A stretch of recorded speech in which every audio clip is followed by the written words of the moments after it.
বন্ধুরা, আপনার দাঁতও কি এরকম হলুদ হয়ে গেছে? এমনকি দাঁতে পাথর জমে গেছে?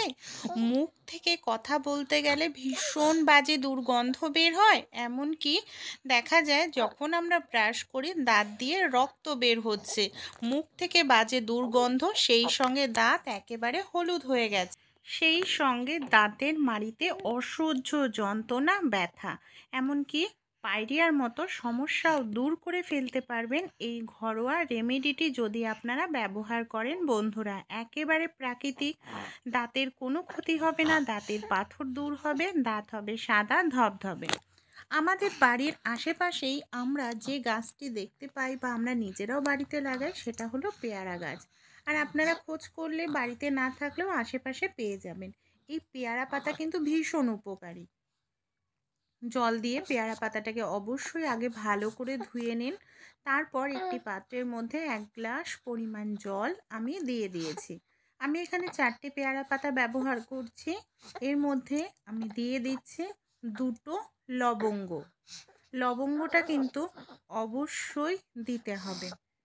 তারপর কি করব, পেয়ারা পাতাটাকে আর লবঙ্গটাকে ভালোভাবে আমরা এই জলটাকে ফুটিয়ে নেব। আমরা 1 গ্লাস জলকে প্রায় অর্ধেকের কাছাকাছি জল মতো করে নিতে হবে। দেখুন, এখানে আমি 2 মিনিট খুব ভালো করে ফুটিয়েছি। পেয়ারা পাতার যে উপকারিতা গুণ, লবঙ্গের উপকারিতা গুণ জলে চলে এসছে, জলের কালার চেঞ্জ হয়ে গেছে। এবার আমরা কি করব, এটাকে বন্ধ করে দেব। আর যেহেতু এখন প্রচণ্ডই গরম আছে, তাই হালকা একটু ঠান্ডা করে নিতে হবে, কারণ উষ্ণ গরম এটাকে ব্যবহার করতে হবে। এটাকে আমি এবার একটি গ্লাসের মধ্যে ঢেলে নিচ্ছি। তারপর হালকা একটু ঠান্ডা করে নেব, যতটা আমরা সহ্য করতে পারি।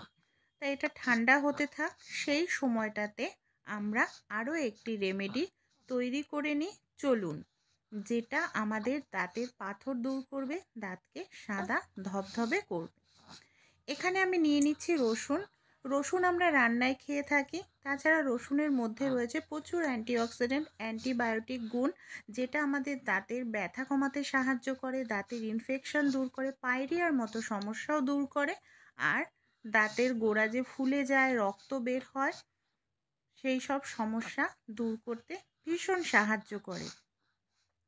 বড় সাইজের রসুন বলে আমি 1 কোয়া নিয়েছি, যদি ছোট সাইজের রসুন হলো 2-3 কোয়া নিতে হতো। রসুনটাকে খুব ভালো করে আমি থেতো করে নিচ্ছি, যাতে রসুনের রসটা খুব ভালোভাবে বের হয়।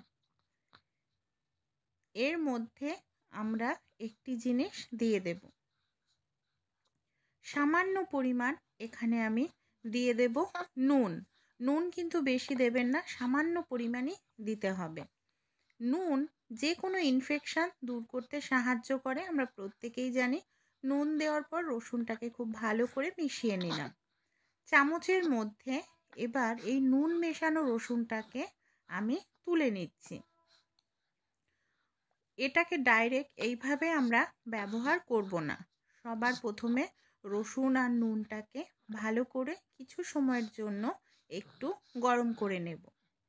যখন একটু গরম হয়ে যাবে রসুনটা, তখন এর মধ্যে আমরা একটি জিনিস দেব, সেটা হলো সামান্য পরিমাণ এখানে দিয়ে দিতে হবে সরিষার তেল।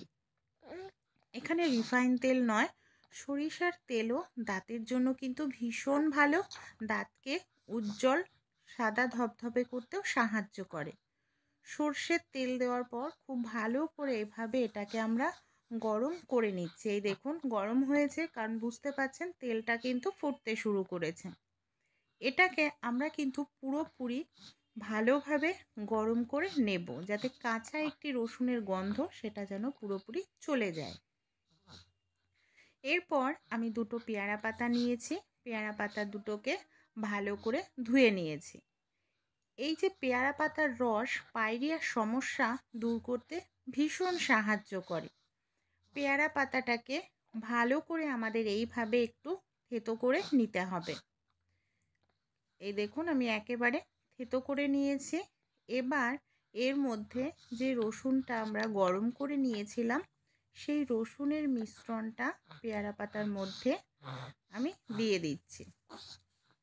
এখানে দেখুন পেয়ারা পাতার মধ্যে দিয়ে দিলাম। এবার এর মধ্যে কিছু জিনিস দিয়ে দেব, যার ফলে আমাদের দাঁতের মধ্যে যে পাথর জমে সেটা দূর হবে, দাঁতের হলুদ ভাব দূর হবে। এখানে আমি সামান্য পরিমাণে একটু খাওয়ার সোডা বা বেকিং সোডা যাকে বলে সেটা আমি দিয়ে দিচ্ছি। খাওয়ার সোডা বা বেকিং সোডা যেটা, সেটা আমাদের দাঁতের হলুদ ভাব দূর করতে ভীষণ সাহায্য করে। দাঁতের পাথর যে কালো হয়ে যায় সেই পাথরটাকেও দূর করতে সাহায্য করে। সামান্য পরিমাণ এখানে টুথপেস্ট নিয়ে নিলাম। সব উপকরণ দিয়ে খুব ভালো করে আমরা এটাকে এইভাবে মিশিয়ে নেব। খুব সুন্দর করে মেশাতে হবে। আর মিশ্রণটা কিন্তু আপনারা অনেকটা পরিমাণ তৈরি করে রেখে দেবেন না ফ্রিজে, তাহলে কিন্তু নষ্ট হয়ে যাবে। আপনারা পরপর 2-3 দিন এটা বানিয়ে ব্যবহার করুন, যাতে দাঁত হলুদ হয়ে গেছে, পাথর জমে গেছে, গ্যারান্টি দিয়ে বলছি খুব সহজেই আপনাদের দাঁত সাদা ধবধবে হবে, পাথরও দূর হবে। সামান্য একটু লেবুর রস দিয়ে খুব ভালো করে এটাকে এইভাবে মিশিয়ে নিলাম। মিশ্রণটা কিন্তু আমার পুরোপুরি ব্যবহার হয়ে গেছে, মানে তৈরি হয়ে গেছে ব্যবহারের জন্য। এবার আমরা যে ব্রাশ দিয়ে দাঁত মাজি সেই ব্রাশের মধ্যে আমরা মিশ্রণটা নিয়ে নেব। আপনারা যতটা তৈরি করবেন 2বার দাঁত মাজতে পারবেন, সকালে আর রাতে, সেরকম তৈরি করতে হবে। আমি আপনাদের অ্যাপ্লাই করেও দেখাবো যে আমাদের দাঁত কত সুন্দর পরিষ্কার হয় এটা ব্যবহার করলে। যাদের দাঁত দিয়ে রক্ত বের হয় তারা এইভাবে মিশ্রণটা আঙুলে নিয়ে নিন, আর আঙুলের সাহায্যে ধীরে ধীরে এইভাবে দাঁতে ডলতে থাকবেন। কিছুটা সময় নিয়ে এইভাবে ডলবেন। আর যাদের এমনি নর্মাল দাঁত হলুদ হয়ে গেছে, পাথর জমেছে, তারা ব্রাশ দিয়েই এইভাবে দাঁতটাকে পরিষ্কার করুন, নর্মালভাবে যেরকম রেগুলার ব্রাশ করেন। অবশ্যই 2বার অ্যাপ্লাই করবেন, 2-3 দিন করে দেখুন, তাহলেই দেখবেন আপনাদের দাঁতের হলুদ দাগ দূর হয়ে গেছে। দাঁত দিয়ে যে রক্ত পড়া, দাঁতের মাড়ি ব্যথা হওয়া, সেই সব সমস্যাও দূর হবে। আর আপনাদের দাঁতটা কিন্তু এরকম সাদা ধবধবে উজ্জ্বল হয়ে যাবে। তা মুখের যে কথা বলতে গেলে অনেক সময় দুর্গন্ধ বের হয়, সেই সমস্যাটা আমরা কিভাবে দূর করব চলুন দেখে নিই।